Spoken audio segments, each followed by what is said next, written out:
di Ramadan. Tapi ada yang aneh tahun itu. Tahun itu dia i'tikaf selama 20 hari 20 malam.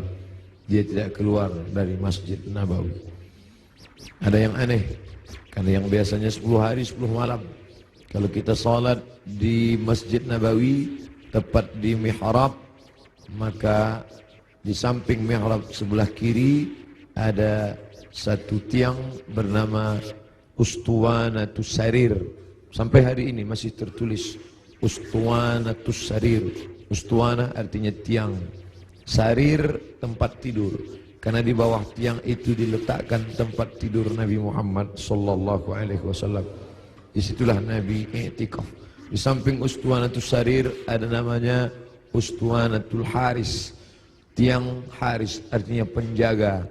Disitulah tegaknya penjaga Nabi, yaitu Sayyidina Ali ibni Abi Talib radhiyallahu anhu. Di Ustuwanatus Sarir itulah sahabat melihat ketika Nabi terjaga dari tidurnya, bangkit dari berbaringnya, nampak berbekas di pundaknya, yaitu bekas anyaman pelepah korma yang dijadikan sebagai alasnya. Lalu sahabat ingin membelikannya kasur yang empuk, firash, permadani yang lembut. Tapi Nabi mengatakan, itu tak layak bagiku. Biarlah aku berada di atas anyaman pelepah korma ini saja, berbekas di pundak kulit yang lembut. Baginda Muhammad sallallahu alaihi wasallam. Betapa malunya kita yang melekatkan tubuh ini di atas kain yang lembut. Di bawah kain lembut itu ada kasur yang tebal. Di bawah kasur yang tebal itu ada lagi alas yang tinggi. Lalu kemudian kita meminta kepada Allah, wa adkhilnal jannata ma'al abrar, masukkan kami ke dalam surga bersama orang-orang baik, bersama Nabi Muhammad sallallahu alaihi wasallam. Sementara dia berbekas pundaknya karena beralaskan alas yang keras, pelepah korma yang dianyam yang menjadi alas pundaknya yang lembut. Begitulah kehidupan dia. 20 hari 20 malam dia beriktikaf, tidak keluar sama sekali dari Masjid Nabawi. Ma baina baiti wa mimbari, antara rumahku dan mimbarku raudhatun min riyadil jannah, salah satu dari taman-taman surga. Selesai bulan Ramadan, masuk bulan Syawal. Selesai bulan Syawal, masuk Zulqa'dah. Selesai Zulqa'dah, masuk Zulhijjah. Di bulan Zulhijjah beliau melaksanakan haji yang sebelumnya sudah difardukan, tapi barulah dilaksanakan haji tahun itu, disebut dengan haji wada'. Wada', selamat tinggal, karena memang setelah itu Nabi meninggal dunia. Maka pada haji wada' itu dia pergi ke tanah suci Makkah Al-Mukarramah. Ada yang unik, ada yang aneh. Biasanya beliau berkurban kambing, dia potong 1 ekor untuk keluarganya. Hadza li Muhammad, wa untuk keluarga Muhammad. Kemudian dia potong lagi, hadza li ummati Muhammad, ini aku potong untuk umat Muhammad sallallahu alaihi wasallam. Tapi pada saat tahun itu di Mina, beliau tidak menyembelih 2 ekor, tapi beliau menyembelih dengan tangannya sendiri 63 ekor unta. Tepat pada angka 63 dia berhenti dan dilanjutkan oleh Sayyidina Ali sebanyak 37 ekor. Maka lengkaplah 100 ekor. Tidak ada satupun sahabat yang terpikir ada signal, ada tanda sesuatu tentang mengapa berhenti di angka 63. Setelah meninggal dunia 2 bulan sesudah itu. Karena saat itu bulan Zulhijjah, Muharram, Safar, Rabiul Awal, 2 bulan lebih setelah itu barulah semuanya faham mengapa berhenti pada angka 63. Ternyata Nabi tidak ingin satupun tahun hidupnya itu kosong daripada berkurban. Tahun pertama dia potong, tahun kedua sampai 63. Lalu kemudian setelah itu barulah dilanjutkan pemotongan onta itu oleh Sayyidina Ali karramallahu wajhah radhiyallahu anhu. Apa makna di balik itu? Bahwa Nabi tidak ingin ada 1 tahun pun kosong dari kurban. Nabi ingin ada penyembelihan kurban di setiap umur, di setiap usia, di setiap waktu yang dilewati ada penyembelihan kurban. Lagi-lagi ada yang aneh, tidak seperti sebelumnya. Sebelumnya hanya 2 ekor kambing, tapi saat itu dia potong langsung 63 dilengkapkan 37 menjadi 100 ekor. Lalu kemudian sallallahu alaihi wasallam kembali ke kota Al-Madinah Al-Munawwarah. Masuk bulan Muharram, masuk bulan Safar, masuk bulan Rabiul Awal. Lalu kemudian beberapa hari menjelang meninggal, Nabi berziarah ke makam Baqi yang ada di samping Masjid Nabawi sebelah kiri menghadap ke arah kiblat. Pulang dari Baqi, beliau merasakan sakit kepala yang amat sangat keras. Itu dia adukan kepada Sayyidatuna Aisyah Ummul Mukminin radhiyallahu anha.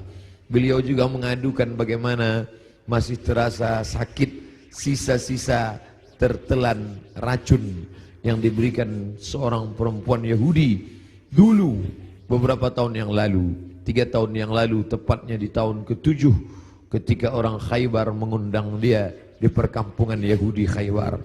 Di Madinah ada Yahudi Bani Nadir, ada Yahudi Bani Quraidah, ada Yahudi Bani Qainuqa, ada Yahudi Khaybar. Lalu mereka mengundang Nabi ke Khaybar.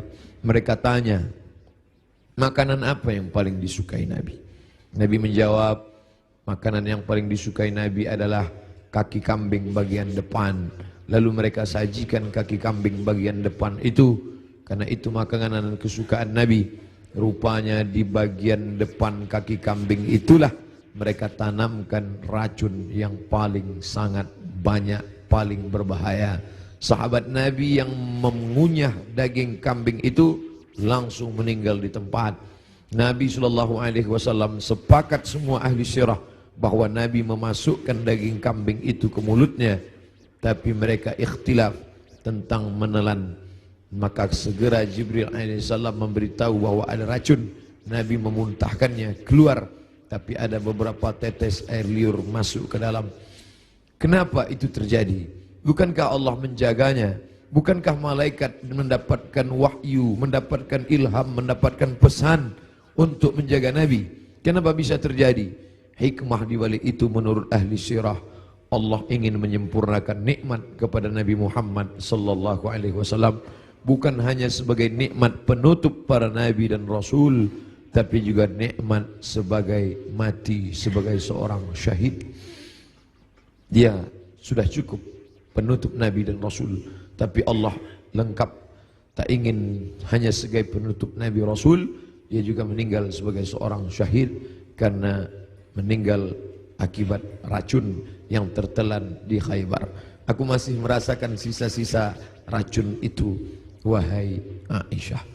Lalu kemudian Nabi SAW sempat mengalami kehilangan kesadaran. Lalu sahabat mengambilkan air yang disimpan di dalam kirbah kulit kambing yang dijahit, sampai tidak keluar air dari kulit kambing itu karena ketat jahitannya. Lalu kemudian disiramkan ke wajah Nabi Muhammad sallallahu alaihi wasallam. Ketika air itu disiramkan ke wajah Nabi, Nabi pun tersadar. Dan saat Nabi tersadar, apa yang dia inginkan? Biasanya orang kalau sudah pingsan, dia inginkan makanan, dia inginkan kenikmatan, dia inginkan sesuatu. Tapi Nabi SAW menginginkan solat berjamaah, dibawa ke Masjid Nabawi. Tapi saat itu keadaannya lemah, kakinya terseret, dia dipapah oleh sahabat Nabi, oleh Sayyidina Ali radhiyallahu an bersama Fadl ibnu Abbas. Satu di sebelah kiri, satu di sebelah kanan. Mereka memegang tangan Nabi, kedua tangan Nabi di pundak Ali dan Fadl. Kedua ini adalah saudara, seperti saudara kandung. Nabi anak tunggal sendirian.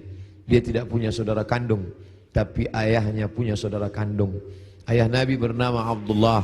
Abdullah punya saudara bernama Abbas. Abbas punya anak laki-laki, itulah dia Fadl bin Abbas. Abdullah punya saudara kandung bernama Abu Talib. Abu Talib punya anak laki-laki bernama Ali. Ayah mereka adik-beradik kandung. Abdullah, Abbas, Abu Talib. Abu Talib punya anak Ali, Abdullah punya anak Muhammad, Abbas punya anak Fadl. Ketiga anak laki-laki ini bersaudara kandung, satu nasab dengan datuk mereka Abdul Muttalib.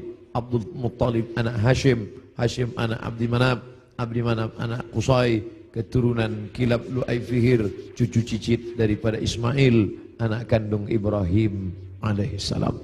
Maka pada saat itu saudara yang seperti kandung ini memapah Nabi, membawa ke Masjid Nabawi. Nabi tetap tidak meninggalkan solat berjamaah. Sampai pada akhirnya beliau tidak lagi sanggup mampu untuk membimbing solat berjamaah. Maka beliau minta Sayyidina Abu Bakr As-Siddiq radhiyallahu an untuk membimbing solat berjamaah. Itulah muncul ijtihad sahabat. Mengapa yang menjadi khalifah setelah Nabi itu Abu Bakar? Kenapa bukan Umar? Karena ada signal seperti semacam pemberitahuan secara rahasia bahwa setelah Nabi meninggal kepemimpinan akan jatuh pada Abu Bakar Siddiq. Karena imamah ada dua, imamatun sughra, imam kecil, imam salat, imamatun kubra, imam besar, pemimpin negeri. Kalau sudah imam kecil, pemimpin salat, menunjukkan tanda itu juga menjadi imam besar, imam pemimpin negeri. Maka ketika Abu Bakar Siddiq yang diminta sebagai pengganti imam saat Nabi sakit, seolah-olah seperti signal pertanda Nabi memberikan ridha, nanti setelah meninggal Abu Bakar Siddiqlah yang akan memimpin kepemimpinan politik. Maka berbaiatlah sahabat setelah Nabi SAW meninggal. Salat dipimpin oleh Abu Bakar Siddiq radhiyallahu an. Sahabat menunggu, Nabi tak juga keluar. Ternyata signal itu diberikan kepada Abu Bakar. Abu Bakarlah yang memimpin salat. Sampai akhirnya pada suatu ketika Nabi membuka tirai jendela dari samping kamarnya. Kamarnya bersama Aisyah yang langsung tembus ke Masjid Nabawi. Sahabat sudah tegak berdiri. Sahabat menunggu bahwa akan dipimpin oleh Nabi. Tapi mereka faham Nabi tidak dapat berjalan. Nabi tetap berada di kamarnya. Nabi hanya melihat dari balik jendela, dari pertanda wajahnya, dari anggukan kepalanya. Sadarlah mereka bahwa Nabi memberikan signal, salatlah bersama Abu Bakar Siddiq. Nabi tetap berada di kamarnya karena dia tidak bisa ikut serta bersama para sahabat yang akan melaksanakan salat. Lalu kemudian dibawa oleh Fadl dan Abu Bakar, dibawa oleh Fadl dan Ali, diberikan kekuatan oleh Allah Subhanahu wa taala. Nabi naik ke atas mimbar tepat pada hari Rabu. Hari Rabu terakhir, Kamis, Jumat, Sabtu, Ahad, Senin, 5 hari menjelang meninggal. Nabi naik ke atas mimbar. Sampai di atas mimbar, apa kata Nabi SAW? Man kuntu jalattu lahu dhahran. Siapa yang pundaknya pernah aku cambuk, saat aku mencambuk onta, lalu ujung cambuk itu terkena pundaknya karena dia berada di balik onta, di balik kuda, di balik keledai, di balik bukit, terkena ujung cambuk itu. Lalu dia merasa sakit hati, tapi dia tidak mau menuntut karena dia segan, karena aku seorang nabi. Man kuntu jalattu lahu dhahran. Siapa yang pundaknya pernah aku cambuk, hadza dhahri, ini pundakku, ini pundak Muhammad. Falyastaqid minhu, silakan balas. Sahabat semua terdiam. Sahabat tahu masa-masa perpisahan itu pasti akan datang. Nabi minta maaf. Siapa yang kulitnya pernah aku sakiti, ini pundakku, silakan balas. Semua sahabat terdiam. Man kuntu syatamtu lahu irdan. Siapa yang pernah cakapku kasar, menyinggung perasaannya. Man kuntu syatamtu lahu irdan. Siapa yang pernah aku caci maki, andai datang keluar kata-kata kasar dari lidahku, lalu kemudian hatinya tersinggung, hadza irdi, ini harga diri Muhammad. Falyastaqid minhu, silakan balas. Semua sahabat terdiam. Tak ada sahabat yang ingin membalas. Mereka mengikhlaskan semua. Andai pernah tercambuk pundak mereka, ya Rasulullah, jangankan pundak, nyawa kami berikan untuk engkau. Saat gigimu patah, saat pelipismu berdarah, sahabat menghunuskan pedang di tengah pasukan berkobar pada perang Uhud. Mereka masuk, dijamin pasti 99,9% akan mati. Mereka memberikan nyawanya untuk Nabi Muhammad sallallahu alaihi wasallam. Abu Bakar Siddiq hartanya, emasnya, sampai berbungkal dia berikan untuk biaya hijrah. Jangankan nyawa, jangankan harta, semua kami berikan untukmu ya Muhammad. Semua sahabat terdiam. Lalu kemudian Nabi bertanya, siapa yang pernah aku pinjam uangnya dan belum dibayar? Kemudian tegak seorang sahabat, innalaka alayya thalatha darahim. Engkau ada utang 3 dirham ya Muhammad. Engkau pernah pinjam uang thalatha darahim, 3 dirham dan belum terbayar. Apa kata Nabi kepada Fadl? Fadl duduk di samping mimbar. Idfa ya Fadl. Bayarkan wahai Fadl. Bayar 3 dirham kepada dia. Fadl segera membayarkan 3 dirham. Karena Nabi tidak ingin tertinggal 3. Kalau pernah tersakiti fisik, pipi yang tertampar, rambut yang tertarik, kulit yang terluka, jangan sampai kita bawa mati menghadap Allah. Kalau pernah ada hati yang tersakiti, jangan sempat ada hati orang yang sakit, maka mintalah maaf. Itu yang ditunjukkan oleh Nabi Muhammad sallallahu alaihi wasallam. Lalu kemudian hutang piutang, walaupun mati syahid, orang mati syahid tidak akan merasakan sakaratul maut. Orang yang mati syahid tidak akan merasakan azab kubur. Orang yang mati syahid tidak akan merasakan hisab. Orang yang mati syahid langsung masuk surga. 4 keutamaan mati syahid. Ilad dain, kecuali hutang piutang. Nabi Sayyidul Anbiya wal Mursalin pun tidak ingin ada hutang piutang. Maka dia minta kepada Fadl, idfa' ya Fadl, bayar wahai Fadl. Fadl membayar. Tapi sahabat sudah merasa tidak enak hati. Mereka sudah tahu detik-detik perpisahan itu tak akan lama lagi. Tanda-tanda itu sudah mereka rasakan sejak dari Ramadan, sejak dari haji, sejak dari Zulqa'dah, sejak dari Zulhijjah, sampai Muharram, sampai Safar, sampai ketika beliau berziarah. Tiba-tiba beliau pergi berziarah bersama para sahabat ke Bukit Uhud. Di bawah Bukit Uhud beliau ucapkan salam kepada syuhada Uhud. Assalamualaikum ya ahlal diyar minal mu'minin. Wa inna insyaallah bikum lahiqun. Insyaallah kami akan menyusul kamu wahai syuhada Uhud. Nas'alullah lana wa lakumul afiyah. Sahabat mengerti. Nampaknya seperti ucapan perpisahan. Seakan-akan ucapan wada. Nabi akan meninggalkan mereka tak lama lagi. Lalu kemudian sampailah mereka melihat sakitnya Nabi. Akhirnya dia terbaring dan dia memilih kamar bersama Aisyah, karena kamar itulah yang paling dekat dengan mihrabnya, hanya lebih kurang 22 meter saja. Di sini mihrabnya, di samping mihrab mimbarnya, di samping kiri menghadap ke kiblat, disitulah kamarnya. Antara jarak yang begitu dekat. Biasanya Bilal mengetuk pintu, karena Nabi salat qabliyah di kamar. Nabi tidak salat qabliyah di dalam masjid. Nabi salat qabliyah di kamar. Bilal biasanya mengetuk pintu, bertanya, sudah bolehkah iqamat wahai Rasulullah? Kalau Rasulullah mengatakan aqimis salah, iqamatlah Bilal.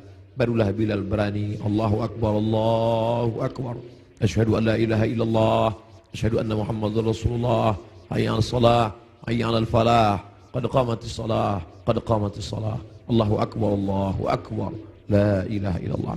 Tapi hari itu tidak ada signal dari Nabi. Karena Nabi berada di kamar, dipapah pun tak juga sanggup berdiri. Sampai akhirnya datanglah Sayyidatuna Fatimah masuk ke dalam kamar Nabi sallallahu alaihi wasallam. Nabi membisikkan sesuatu ke telinga Fatimah. Fatimah tersenyum.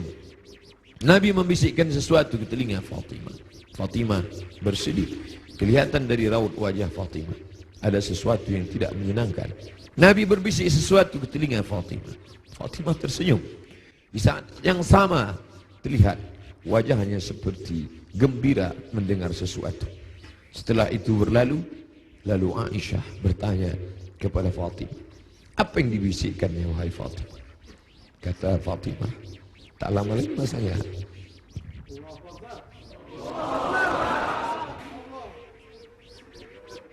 Tak lama lagi masanya aku akan menghadap Allah SWT. Inilah masa-masa terakhir. Aku akan bersama dengan kalian. Kenapa Fatimah tersenyum? Karena Nabi berbisik, engkau adalah orang pertama yang akan menyusul di antara keluarga aku. Engkau adalah orang pertama yang akan bersama dengan aku. Engkau adalah orang pertama yang akan menyusul aku dari keluarga aku. ucapan Nabi itu benar.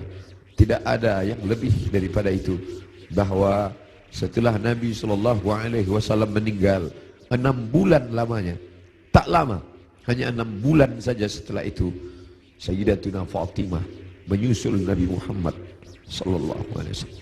Anaknya dikatakan Nabi, Innal Hasan wal Husain Sayyida Syababi Ahlil Jannah. Sesungguhnya Sayyidina Al-Hasan, Sayyidina Al-Husain adalah 2 pemimpin pemuda surga. Pemuda-pemuda yang salat subuh ini, pemuda-pemuda ahli surga ini akan dipimpin oleh Sayyidina Al-Hasan, Sayyidina Al-Husain. Fatimah Sayyidatu Nisa'i Ahlil Jannah, perempuan-perempuan yang hadir di majlis ilmu ini, perempuan-perempuan salihah yang hidup bersama kita saat ini, mereka akan masuk surga dipimpin oleh Sayyidatu Nisa'i Ahlil Jannah, yaitu Khadijah, yaitu Sayyidatuna Fatimah, buah pernikahan Nabi dari Sayyidatuna Khadijah Al-Kubra. Itu yang membuat Fatimah tersenyum. Bagaimana rasanya ketika kebahagiaan bersatu dengan kesedihan? Satu sisi merasa bersedih karena akan berpisah dengan Nabi, tapi ternyata perpisahan ini tidak lama Fatimah. Perpisahan itu tidak lama Fatimah, hanya sekedar 6 bulan saja. Setelah itu engkau akan menyusul. Engkau akan menyusul. Allahumma salli ala Sayyidina Muhammad. Allahumma salli ala Sayyidina Muhammad. 14 abad yang lalu kisah itu terjadi, tapi seakan-akan kita bersama dalam ruangan itu, bersama Aisyah, bersama Fatimah. Mudah-mudahan kesusahan kita ini akan membuat kita dekat dengan Nabi SAW. Tidak ada yang bisa menguatkan jiwa kita selain daripada takbir Allahu Akbar. Jangan biarkan jiwa ini larut bersama kesedihan. Tidak layak untuk sedih, karena orang-orang beriman dia mesti kuat. Allah bersama dia, Rasulullah SAW selalu bersama dia. Kita tetap berselawat, kita tetap agungkan Allah. Mengapa kita mesti rapuh? Mengapa kita mesti bersedih? Orang beriman itu, ala inna awliya Allah, ketahuilah wali-wali Allah, orang-orang yang menolong agama Allah, la khaufun alaihim walahum yahzanun. Tak ada takut dalam hati mereka, tak ada takut dalam jiwa mereka. Walahum yahzanun, mereka tidak bersedih hati. Yang tidak boleh hanya memukul-mukul pipi, menarik-narik kantong, menarik-narik rambut, menyobek-nyobek baju. Laisa minna man darabal khudud wa syaqqal juyub. Siapa yang memukul pipi, siapa yang menarik rambut, siapa yang merobek kantong, bukan umat Muhammad sallallahu alaihi wasallam. Adapun meneteskan air mata, Nabi pun menangis ketika anaknya Ibrahim meninggal dalam usia 18 bulan. 18 bulan umur anak kesayangan itu meninggal, meleleh air mata Nabi. Kenapa engkau menangis ya Rasulullah? Amatarda ya Rasulullah? Apakah engkau tidak ridha atas ketetapan Allah ini? Aku ridha, kata Nabi. Lalu kalau ridha, kenapa engkau menangis? Ungkapan kasih sayang. Air mata ungkapan kasih sayang. Kita bukan marah kepada Allah, kita bukan tidak senang. Ini bukan niyahah, ini bukan ratapan, ini bukan majelis ratapan. Ratapan adalah sumpah serapah. Mengapa anakku yang meninggal? Mengapa menantuku yang meninggal? Mengapa suamiku yang meninggal? Kita tidak meratap. Majelis ratapan dicela, dimurkai oleh Allah dan Rasulullah. Kita tidak meratap. Ini air mata kesedihan, ini air mata kasih sayang. Selama mulut tidak menyumpah serapah. Da'wurna, kata Nabi, ketika ada beberapa perempuan yang menangis bersama Nabi berjalan, Sayyidina Umar radhiyallahu an. Lalu apa kata Umar? Da'wurna, biarkan mereka menangis. Ungkapan kasih sayang. Selama tangan tidak memukul pipi, selama tangan tidak menarik rambut, selama mulut tidak berkata sumpah serapah, maka biarkan. Bahkan ketika Nabi memegang jenazah Utsman ibnu Maz'un, menetes air mata Nabi, jatuh ke pipinya, jatuh ke janggutnya, jatuh ke bawah sampai ke wajah Utsman bin Maz'un, menunjukkan air mata itu banyak. Nabi menangis. Nabi hatinya lembut. Menangis adalah ungkapan kasih sayang. Menangis adalah ungkapan kesedihan. Menangis adalah ungkapan keridhaan. Menangis adalah ungkapan melepaskan jiwa yang tertahan, tapi kita tidak larut dalam tangisan itu. Nabi berbaring, lalu kemudian ditutupi wajahnya, ditutupi dengan kain, tapi perlahan dia bukakan. Sampai akhirnya tangan itu tidak bisa bergerak. Lalu kemudian Sayyidatuna Aisyah radhiyallahu anha membacakan Al-Fatihah. Bismillahirrahmanirrahim. Alhamdulillahirabbil alamin. Ar-Rahmanir-Rahim. Maliki yaumiddin. Iyyaka na'budu wa iyyaka nasta'in. Ihdinas siratal mustaqim. Shiratal ladzina an'amta 'alaihim ghairil maghdubi 'alaihim waladdallin. Amin. Dibacakannya qul huwallahu Bismillahirrahmanirrahim. Qul huwallahu ahadun illahus samad. Lam yalid wa lam yulad wa lam yakul lahu kufuwan ahad. Qul huwallahu ahadun illahus samad. Lam yalid wa lam yulad wa lam yakul lahu kufuwan ahad. Qul huwallahu ahadun illahus samad. Lam yalid wa lam yulad wa lam yakul lahu kufuwan ahad. Dibacakannya qul a'udzu falaq, qul a'udzu birabbil falaq, min syarri ma khalaq, wa min syarri ghasiqin idza waqab, wa min syarri naffatsati fil 'uqad, wa min syarri hasidin idza hasad. Dibacakannya qul a'udzu bin nas, malikin nas, ilahin nas, min syarril wasil khannas, alladzi yuhsu fi sudurin nas, minal jinnati wan nas. Lalu telapak tangan Nabi ditiupkan, ayat-ayat yang sudah dibacakannya itu yang penuh berkah ditiupkannya ke telapak tangan Nabi. Padahal mestinya kita yang membacakan, kita tiupkan ke telapak tangan kita, lalu kita usapkan ke wajah orang yang sakit. Tapi Sayyidatuna Aisyah tidak ingin melangkahi. Ada tangan yang lebih berkah daripada tangannya, ada tangan yang lebih mulia daripada tangannya. Itulah tangan Sayyidun Ahlil Jannah, Sayyidina wa Maulana Muhammad sallallahu alaihi wasallam. Ditiupkan ke telapak tangannya, lalu diusapkan ke wajah Nabi Muhammad sallallahu alaihi wasallam. Aisyah melihat di wajah Nabi seperti menginginkan sesuatu. Sebagai seorang istri yang menemani Nabi dalam suka dan duka, dalam senang dan tawa, maka Nabi mengerti bahasa, Aisyah mengerti bahasa yang diperlihatkan oleh Nabi sallallahu alaihi wasallam. Lalu kemudian Aisyah faham bahwa Nabi menginginkan siwak. Nabi suka kepada siwak.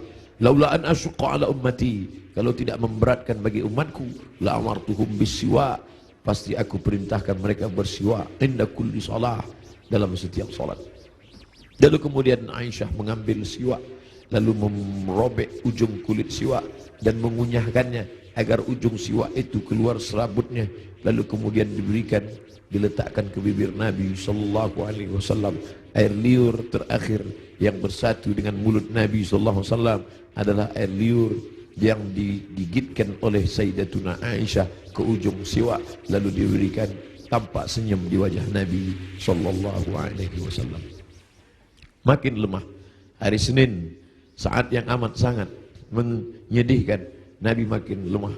Nabi berkata, apa kata Nabi sallallahu alaihi wasallam? As-salah, as-salah. As-salah, as-salah. Salat. Wa ma malakat aimanukum. Dan budak hamba sahaya. As-salah, simbol tentang hubungan hablum minallah. Jangan pernah putus. Jangan pernah putus salat. Jangan tinggalkan salat. Jangan tinggalkan masjid. Pesan Nabi itu, kita tidak hanya sekedar larut meneteskan air mata, tapi juga kita menjalankan sunnah Rasulullah sallallahu alaihi wasallam. Beginilah ramainya umat Muhammad sallallahu alaihi wasallam. Wahai Abdul Samad, mereka datang bukan karena engkau. Wahai pengurus masjid, mereka datang bukan karena engkau. Mereka datang karena ingin melaksanakan pesan terakhir Nabi, as-salah, as-salah, as-salah. Salat. Wa ma malakat aimanukum. Hamba sahaya, orang yang paling lemah, rendah levelnya, budak hamba sahaya. Nabi tidak mengatakan jaga ibumu, karena kalian pasti menjaga ibu kalian. Jaga ayahmu, karena kalian pasti menjaga ayah kalian. Jaga istrimu, karena kalian menjaga. Tapi ada orang yang paling lemah, paling rendah, budak hamba sahaya. Jangan kalian sia-siakan. Jangan kalian hardik. Jangan kalian susahkan mereka. Jangan kalian buat mereka seperti kuli. Jangan buat mereka. Nabi mengajarkan membebaskan budak hamba sahaya. Akhirnya hari ini tidak ada lagi perbudakan, tidak lagi hamba sahaya, tapi pembantu-pembantu kalian. Jangan kalian makan gajinya. Jangan kalian makan titik puluh keringatnya. Supir kalian, security kalian, orang yang menggali parit untuk mencari makan, pekerja kalian. Sampai hati kalian makan titik puluh keringatnya. Sampai masanya nanti mereka lebih mulia daripada kalian, dan amal salat kalian, puasa kalian akan habis diambil. Atadruna mal muflis, tahukah kamu siapa itu orang yang bangkrut? Siapa itu ya Rasulullah? Mayati yaumal qiyamati bi salatin, orang yang datang menghadap Allah dengan salat yang banyak, wa siyamin, puasanya banyak, wa zakatin, zakatnya banyak, haji umrohnya banyak, tapi dia sudah menganiaya orang lain. Qad syatama hadza, mencaci maki si fulan, wa daraba hadza, menempeleng si fulan, wa akala mala hadza, memakan harta si fulan, wa syatama hadza, mencaci maki si fulan. Mereka akan datang menuntut di hadapan Allah. Nabi berpesan, as-salah, as-salah, jaga salat, jaga salat, jangan tinggalkan salat. Wa ma malakat aymanukum, budak kalian, hamba sahaya kalian. Hari ini tidak lagi ada hamba sahaya, tapi ada orang-orang lemah di sekitar kita. Anak yatim di antara kalian, jaga. Fakir miskin di antara kalian, jaga. Janda-janda tua, suaminya sudah meninggal, hidup sebatang kara, anaknya tidak lagi ada, jaga, jangan sampai mereka kelaparan. Mereka orang-orang yang al-mustad'afun, orang-orang lemah, berada di bawah kekuasaan kalian, maka tolong bantu mereka. Apa kata Nabi sallallahu alaihi wasallam sebelum dia meninggal? La'anallahu al-yahud wan nasara. Allah melaknat Yahudi dan Nasrani. Kenapa? Ittakhadhu qubur anbiya'ihim masajid. Mereka menjadikan kubur nabi-nabi dan orang soleh di antara mereka, mereka robah menjadi masjid, mereka robah menjadi tempat ibadah. Nabi melarang. La'anallahu al-yahud wan nasara. Allah melaknat Yahudi dan Nasrani. Ittakhadhu qubur anbiya'ihim masajid. Alhamdulillah, sampai hari ini tidak ada satupun orang Islam di dunia ini yang meratakan kubur dengan tanah, lalu di atas kubur itu dibangun masjid sebagai tempat ibadah. Tidak ada. Di bawah lantai ini tidak ada kuburan. Andai ada kubur di bawah lantai ini, maka kita sudah melanggar peringatan terakhir. Detik-detik menjelang Rasul meninggal, biasanya orang meninggal akan menyampaikan pesan-pesan penting. Hari itu dia lepaskan semua. Budak-budak hamba sahayanya dia merdekakan semua. Tombaknya, pedangnya, baju besinya dia wakafkan semua fisabilillah. Tidak ada yang melekat pada tubuhnya. Dia ingin mati menghadap Allah Subhanahu wa taala dalam keadaan bersih sebersih-bersihnya. Tapi pesan-pesan ini penting. Dia tidak ingin ada orang membangun makam menjadi tempat ibadah, lalu kemudian orang beribadah di sana, sholat di atasnya. Adapun ada makam di samping kiri masjid, di samping kanan masjid, ada dinding, ada jalan, maka itu tidak termasuk menjadikan makam sebagai masjid. Yang dilarang hanyalah meratakan makam lalu dibangun masjid di atasnya. Laknat Allah, laknat Rasulullah kepada mereka yang melakukan itu. Dan kita tidak ada satupun yang melakukan itu. Masjid kita bersih daripada ini. Sampai akhirnya saat petang hari Nabi mulai mengatakan, apa kata Nabi SAW? Ma'an nabiyyin was-siddiqin was-syuhada was-salihin wa hasuna ulaika rafiqa. Ma'an nabiyyin, akan bersama dengan para nabi. Adam, Idris, Nuh, Hud, Saleh, Ilyas, Ilyasa, Zakaria, Musa, Yahya, Ayub, Sulaiman, Zulkifli. Mereka sudah lama menantikan saat Isra Mi'raj, bertemu di langit pertama, bertemu di langit kedua, bertemu di langit ketiga. Bahkan wa antal imam, engkau yang menjadi imamnya saat salat di Masjidil Aqsa. Tapi ini pertemuan bukan antara hidup dengan mati, tapi pertemuan antara orang yang sudah meninggalkan kehidupan. Ma'an nabiyyin, akan bersama dengan para nabi. Was-siddiqin, akan bersama dengan para siddiqin, orang-orang yang benar. Was-syuhada, akan bersama dengan orang yang mati syahid. Was-salihin, akan bersama dengan orang-orang yang saleh. Wa hasuna ulaika rafiqa, mereka itulah sebaik-baik teman. Kalian sahabat-sahabat, kalian adalah orang-orang baik, tapi aku akan bertemu dengan orang yang lebih baik. Siapa dia? Para nabi, was-siddiqin, was-syuhada, was-salihin. Puncaknya kalimat panjang itu tak lagi keluar dari mulut Nabi, tapi mengatakan Allahumma birrafiqil a'la, akan bersama dengan Allah yang maha tinggi. Tidak ada lagi. Tadi bersama sahabat, bersama istri, bersama anak, bersama Sayyidatuna Fatimah, bersama Sayyidatuna Aisyah, tapi hari ini sudah lebih tinggi lagi, bersama para nabi, bersama siddiqin, bersama syuhada, bersama salihin. Tapi setelah itu hanya tinggal satu, Allahumma amir rafiqil a'la, bersama Allah Subhanahu wa taala. Nampak perlahan roh itu keluar dari jasad Nabi sallallahu alaihi wasallam. di kamar yang agung dan mulia, di tempat yang mulia. Antara kamar itu dan mimbar, ma baina baiti wa mimbari raudhatun min riyadil jannah. Meninggallah Nabi Muhammad sallallahu alaihi wasallam. Inna lillahi wa inna ilaihi raji'un. Sampai berita itu kepada sahabat. Ada sahabat yang tak tahan, mangkat tersedak sampai ke kerongkongan. Tapi berita itu sampai kepada Sayyidina Umar bin Khattab. Umar orang yang amat sangat hebat. Sebelum Umar masuk Islam tidak ada orang yang berani membaca Al-Quran dengan suara keras. Semuanya bersembunyi. Tapi begitu Umar masuk Islam, orang berani. Begitu juga respon kepada Umar. Begitu sampai berita kepada Umar, wahai Umar, Nabi Muhammad SAW sudah meninggal, wahai Umar. Umar mencabut pedangnya. Man qala inna Muhammadan qad mata. Siapa yang mengatakan Muhammad mati akan aku pancung kepalanya, kata Umar. Siapa yang berani mengatakan Muhammad mati akan aku pancung kepalanya, kata Umar. Saat itu datang Abu Bakar Siddiq. Datang Abu Bakar Siddiq membacakan ayat, wa ma Muhammadun illa rasul. Wa ma Muhammadun illa rasul. Muhammad bukan Tuhan. Muhammad hanyalah seorang rasul. Qad khalat min qablihi rusul.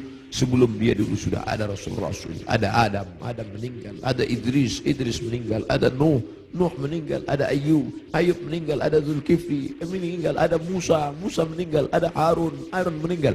Qad khalat min qablihi rusul afa immata, kalau dia meninggal, au qutila, atau dia dibunuh orang, inqalabatum ala aqabikum, apakah kalian akan meninggalkan agama ini? Apakah kalian akan murtad?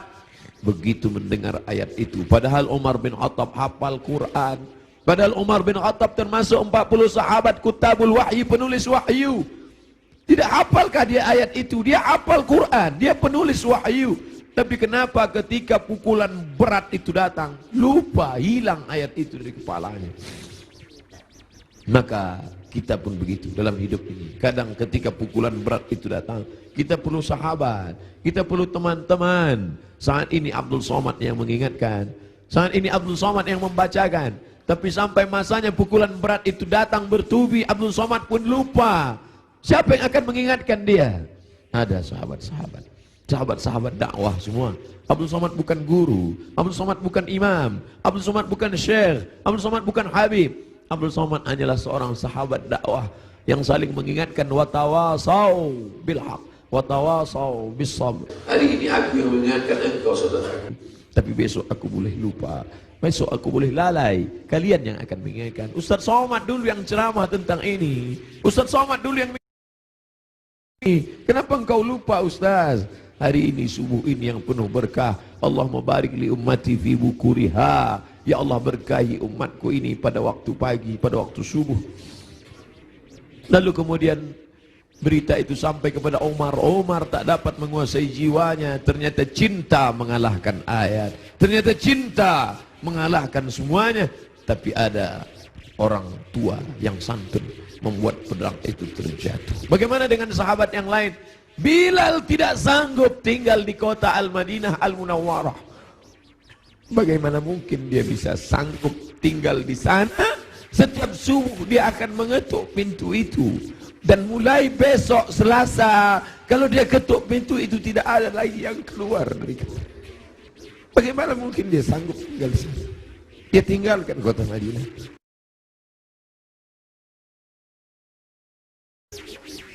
Bilal tak sanggup memandangkan azan. Bilal pergi ke negeri Syam. Dia tinggalkan kota Al-Madinah Al-Munawwarah. Dia pergi ke negeri Syam. Sampai akhirnya Anas bin Malik pergi, pindah ke Basrah. Anas bin Malik, sahabat yang terakhir meninggal di Basrah tahun 93, tahun 94 Hijrah. Mereka tidak sanggup. Mereka tidak sanggup tinggal di sana. Sebagian sahabat menetap karena kekuatan iman, kekuatan cinta. Tapi sebagian sahabat juga harus menghindar jauh karena kerinduan yang begitu mendalam. Sampai akhirnya Bilal tetap menetap di sana. Sampai akhirnya Umar merasa perlulah Bilal kembali sekali-sekali. Datanglah Bilal ke kota Al-Madinah Al-Munawwarah. Aku tidak sanggup, kata Bilal. Bagaimana aku akan mengumandangkan azan di sana? Yang biasanya kalau aku mengumandangkan azan, setelah itu aku iqamah. Kalau aku iqamah ada yang keluar dari kamar itu. Nanti kalau aku iqamah tidak ada yang keluar dari sana. Tidak sanggup aku. Sampai akhirnya datang Sayyidina Al-Hasan, Sayyidina Al-Husain.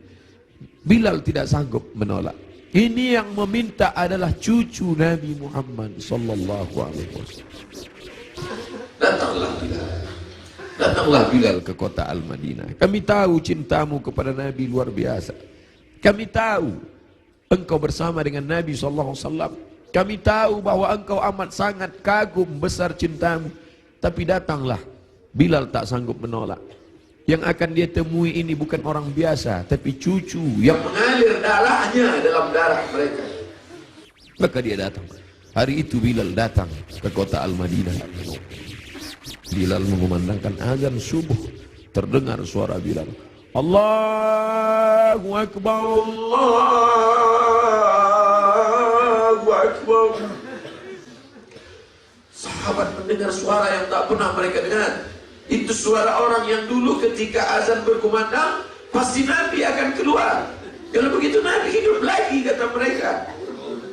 Itu dulu suara, dulu sudah lama kami tak mendengar suara itu. Berarti dia sekarang sedang berada di Madinah. Berarti dia sedang datang sekarang. Kami ingin mendengarnya. Kami ingin ramai sahabat Nabi datang berbondong-bondong. Ramai mereka datang ke Masjid Nabawi karena mereka yakin dan percaya kalau suara itu keluar Nabi pasti akan datang. Tapi ternyata tidak. Ketika Bilal mengumandangkan azan, mereka hanya berjumpa dengan Bilal. Mereka hanya berjumpa dengan Sayyidina Husain, cucu Nabi Muhammad sallallahu alaihi wasallam. Kita tak pernah bersedih. Kita tak pernah bersedih. Kita hanya mengucapkan setiap hari Assalamu alayka ayyuhan nabiyyu wa rahmatullah wa barakatuh. Nanti kalian akan minum dari telaga ini. Nabi naik ke atas mimbar, aku lihat ada telaga, kata Nabi. Ada telaga Haud dan kalian akan minum di sini. Siapa yang minum dari sana ya Rasulullah? Ikhwani. Ikhwani, saudaraku akan minum dari sana. Kamikah itu ya Rasulullah? Enggak. Antum ashabi, kalian sahabatku. Kalian sahabatku. Kalian sahabatku. Yang akan minum nanti di sini ikhwani. Siapa itu ya Rasulullah? Amanu bi wa lam yarawni. Mereka beriman kepadaku padahal tak pernah melihat aku. Mudah-mudahan kita termasuk di sana. Aku bukan orang Arab. Aku tidak Quraisy, aku tidak pernah bersamanya, tapi aku berharap, kita semua berharap 14 abad jarak kita dengan dia, 1439 tahun yang lalu jarak kita dengan dia. Dia sudah memikirkan kita, patah giginya, berdarah pelipisnya, berdarah kakinya. Sahabat berkata, engkau punya doa mustajab ya Rasulullah, engkau punya doa makbul ya Rasulullah. Kau doa sekali saja rata mereka dengan tanah, kau doa sekali saja mati mereka ya Rasulullah. Mintakan doa itu ya Rasulullah. Allahumma salli ala Sayyidina Muhammad. Sekali saja engkau berdoa ya Rasulullah, akan mati mereka semua. Kata Rasulullah, tidak, doa itu aku simpan. Untuk siapa? Untuk kalian nanti di padang mahsyar. Aku simpan doa itu syafaatan li ummati. Dia pikirkan kita 14 abad yang lalu. Apa yang kita lakukan untuk agamanya ini? Apa yang sudah kita buat? Orang-orang kaya, tolonglah agama Allah ini. Kalian dirikan MDA. Tolong fakir miskin. Air mata tidak cukup untuk menolong agama Rasulullah SAW.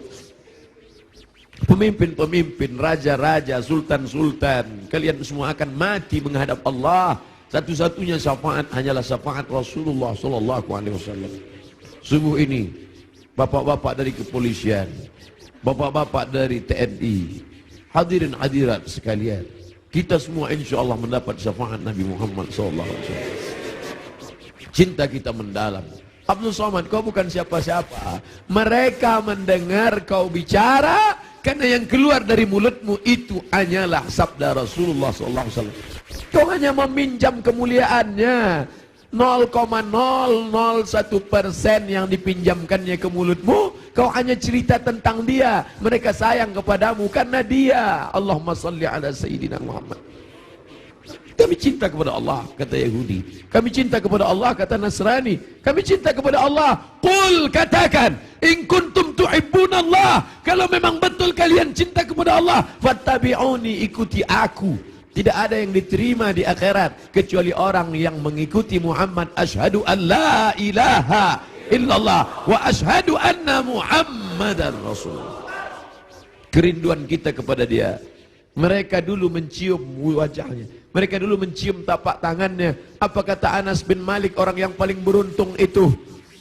Khadimtun Nabi 10 sinin, aku melayani dia 10 tahun lamanya. Sendalnya aku bawakan, air wuduknya aku siapkan, aku berjalan di belakangnya, aku cium tapak tangannya, lebih harus dari sutra, lebih harum, atyabu min rihil miski, lebih harum dari semerbak kasturi. Kami tidak seberuntung engkau Anas bin Malik, tapi kami ingin ikut bersamanya, dan kami ingin minum di telaga itu bersama Rasulullah sallallahu alaihi wasallam. Siapa yang minum di telaga ini, la yadma'u fiha abadan, tidak akan haus untuk selamanya. Selamatkan anak-anak cucu kami ya Allah, jangan sampai beralih akidah kepada yang lain. Kerinduan kita kepadanya hanya dapat kita lakukan dengan 1, dengan 2, dengan 3. Tolong agamanya, tolong agamanya, dan kita perbanyak selawat. Asal datang rindu dalam hati selawat. Allahumma salli ala Sayyidina Muhammad wa ala ali Sayyidina Muhammad. Tapi dia juga masih punya keturunan-keturunan. Ada keturunan-keturunan itu tetap terjaga. Para habaib kita, Habib Umar bin Hafiz, para ahli bait yang ahlu sunnah wal jamaah, ahli bait yang mencintai Umar tapi juga mencintai Ali, ahli bait yang mengagungkan Ali tapi juga tidak mencaci maki Abu Bakar, Umar, Uthman. Karena ada juga yang mencaci maki Abu Bakar, Umar, Uthman. Ikutlah ahli bait, ikutlah keturunan Rasulullah sallallahu alaihi wasallam yang tidak membeda-bedakan antara sahabat. Mereka tetap berkata Abu Bakar Siddiq radhiyallahu an, Umar ibn Khattab radhiyallahu an. Para habaib, Habib Ahmad Al-Kaf, Habib Jindan, Habib Zaid ibn Sumaid, para habaib yang tak mungkin saya sebutkan satu persatu. An asila ila qarabati Rasulillah sallallahu alaihi wasallam, menyambung hubungan dengan para habaib keturunan Rasulullah. Ahabbu ilayya, lebih aku cintai, min an asila ila qarabati, daripada menyambung hubungan dengan kerabatku sendiri. Motivasi itulah yang membuat al-fakir yang hina datang menjumpai Habib Rizik Syihab, mencium tangannya, memeluknya, karena dia salah satu dari bagian keturunan Rasulullah sallallahu alaihi wasallam yang berpegang teguh kepada ahlu sunnah wal jamaah. Kita muliakan mereka bukan hanya sekedar darahnya mengalir dalam darah mereka, darah Nabi ada dalam darah mereka, tapi juga karena mereka memperjuangkan syariat datuk mereka. Kita ikut bersama mereka. Yang kita inginkan adalah kita semua bersama, anak, istri, keturunan, cucu, cicit, sahabat, kerabat, jamaah, bersama dengan Nabi Muhammad sallallahu alaihi wasallam. على هذه النية وكل نية صالحة. الفاتحة. أعوذ بالله من الشيطان الرجيم. بسم الله الرحمن الرحيم. الحمد لله رب العالمين الرحمن الرحيم مالك يوم الدين إياك نعبد وإياك نستعين اهدنا الصراط المستقيم صراط الذين أنعمت عليهم غير المغضوب عليهم ولا الضالين آمين. الحمد لله رب العالمين والصلاة والسلام على أشرف الأنبياء والمرسلين سيدنا ومولانا محمد وعلى آله وصحبه أجمعين. اللهم